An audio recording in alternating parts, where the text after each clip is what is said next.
Welcome back. It's not the first time that I've noticed this next stat.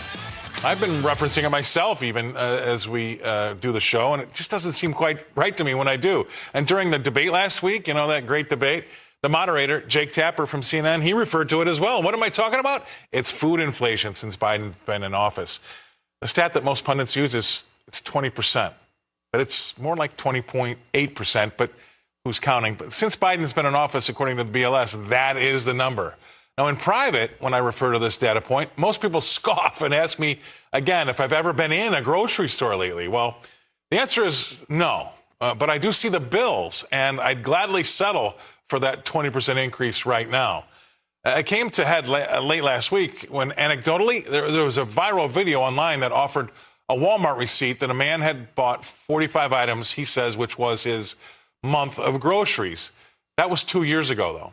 But Walmart's software allows you to reorder. And he wanted to see what it would be if he reordered it today. He tried it just as a test. And that price of $145 2 years ago was $414. That's an increase in 2 years of 185%. Now, if we stretch that to 3 years, assuming no inflation in the first, that's an annualized increase of over 61% over 2 years. Now, it's 92.5% now.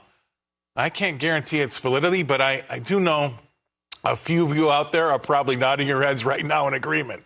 Now, my next guest is a money man himself, and he keeps the receipts. Please welcome to the show, Craig Bolanos. Craig, it was pretty funny. I did happen to catch it before I even read that article. And yeah, it was some sort of software that allows you, buy it again software like you get when you're on DoorDash and stuff like that.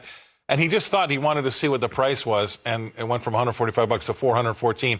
And that, my friend, felt much more like it's been lately than this 20% rise that we keep talking about on television. What do you say? Well, I'm nodding my head and biting my tongue because my proxy for inflation is Scott. No one does a Wawa on the East Coast like me. No one does a 7-Eleven in the Midwest like me. And I will tell you, the price of a certain bag of chips went from 99 cents to $2.47 since the pandemic. You can do the math on that. So this 20%, no, I just scoff at it every day of the week. But hey, don't worry. Last time I checked, which was just last week, the PCE, which is the Fed's preferred measure of inflation, lowest it's been year over year in 3 years at 2.6. So maybe we're finally on the right track from here. Yeah, well, that's a great. Thank you very much for bringing it back to the markets, because that's ultimately what I wanted to do. And the PCE is the personal consumption expenditure, which is the quote unquote the Fed's preferred inflation gauge. The CPI, the Consumer Price Index, is what we usually watch in the media. That came in lower as well the last time we saw it. But my question to you is this, and maybe I've already asked you this. I can't remember. I apologize if I do. But we've been beating the drum here about we're going to get on top of inflation, and that's going to allow the Fed to cut rates because we're going to be bringing down that inflation rate to closer to 2%, which is their mandate. It might not have to get to 2%. We might cut them beforehand or whatever. But that has been the general discourse of what they've been saying, right? But I feel as though it's moving, it's shifting away from the mandate of 2% inflation to, I feel like I'm losing control of this economy and it looks to be on its last legs. I think we need to give it a little bit of a shot in the arm. I feel like we're more looking at the health of the economy rather than the inflation mandate. What do you think?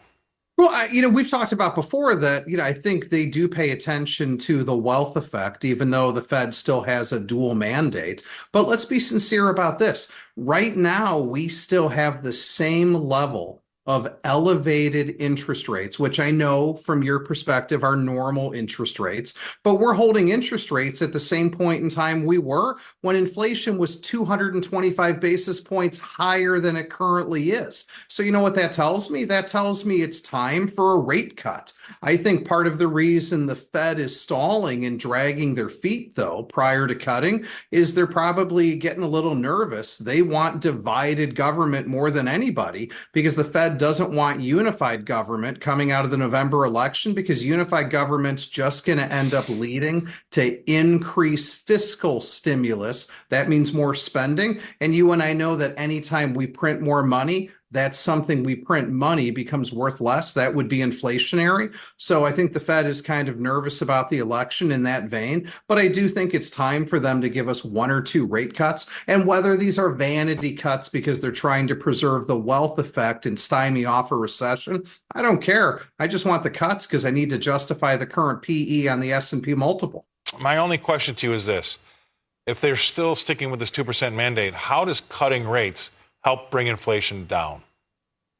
Well, I understand the 2% mandate is a false prophet, a false deity. Yeah. It's a false line in right. the sand. It's been that way. I don't know why we couldn't just come clean and say we're already there. What's the goal? To maintain stable prices and maximize employment? Well, in a year-over-year comparison, I think we're there right now. Yeah. So let's just get off the 2 because it's a false narrative. I don't think we're getting there. All right.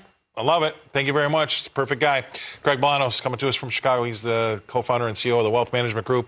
And he's the only guest on the Cow Guy Close that's been on the front page of the Daily Mail. All right. How about that?